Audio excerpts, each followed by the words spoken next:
రాజన్న సిరిసిల్ల జిల్లాలో దారుణం చోటు చేసుకుంది. బోరుబావి మరమ్మత్తు చేస్తుండగా ఒక రైతు మృత్యువాత పడగా ముగ్గురికి తీవ్రంగా గాయాలు కావడంతో గ్రామంలో విషాదం చోటు చేసుకుంది. కోనరావుపేట మండలం బావుసాయిపేట గ్రామంలో తిక్కల భూమయ్య అనే రైతు బోరు మోటారు దించుతున్న క్రమంలో కరెంటు షాకు గురైనటువంటి ఒక వ్యక్తి మృతి చెందగా ముగ్గురు గాయాలు పాలయ్యారు. వెంటనే హుటాహుటిన ఆసుపత్రికి తరలించగా పంబల భూమయ్య మృతి చెందగా గాయాలైనటువంటి పంబల రాజు, కర్నాల మహేష్, తుపాకుల శ్రీనివాస్ను వేములవాడ ఏరియా ప్రభుత్వ ఆసుపత్రికి చికిత్స పొందుతూ ఉన్నారు. ప్రభుత్వ విప్ ఎమ్మెల్యే ఆది శ్రీనివాస్ వేములవాడ ఏరియా ఆసుపత్రికి వెళ్లి పరామర్శించారు. ప్రభుత్వ పరంగా అన్ని విధాలుగా ఆదుకుంటామని, మృతి చెందినటువంటి భూమయ్య కుటుంబానికి ప్రభుత్వం అండగా ఉంటుందని పేర్కొన్నారు. బావుసాయిపేట గ్రామానికి సంబంధించినటువంటి నలుగురు యువకులు దినసరి కూలి చేస్తూ జీవించేటువంటి పరిస్థితులలో పేదవాళ్ళు బోర్వెల్కి సంబంధించినటువంటి కూలి పనికి పోయి తీసే క్రమంలో విద్యుత్ ఘాతానికి మరొకరు చనిపోవడం ఇప్పుడే వారి కుటుంబాలు కూడా పేదవాళ్ళు పరామర్శించడం జరిగింది.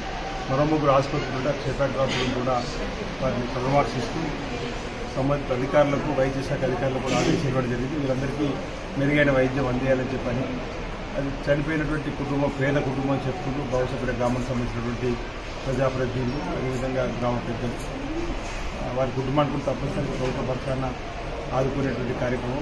వారి కుటుంబానికి ఇల్లు కూడా లేదని చెప్పనేది వాళ్ళు చెప్తాము కాబట్టి ఆ కుటుంబాన్ని ఆదుకునేటువంటి కార్యక్రమం ప్రభుత్వ పక్షాన మేము తీసుకుంటాం వాటి సందర్భంలో చెప్తూ ఒక పేద కుటుంబానికి సంబంధించిన వాళ్ళు చనిపోవడం బాధాకరం, ఉదయ విధాకరం ఘటనగా చూస్తాం. ఎందుకంటే పేదవాళ్ళు ప్రతినిత్యం కూడా మేము ఏదో కూలీ నాలి చేసుకుంటే తప్ప జీవనం కొనసాగదనేటువంటి పరిస్థితి. చనిపోయిన కుటుంబం అయితే మరింత పేదదని, వాళ్ళకి అసలు ఇల్లు కూడా లేదని చెప్తున్నటువంటి సందర్భంలో బాధ అనిపిస్తూ ఉంది. ఆ కుటుంబానికి మేము ధైర్యాన్ని ఇవ్వడానికి కోసం ప్రయత్నం చేస్తూ ఉన్నాం.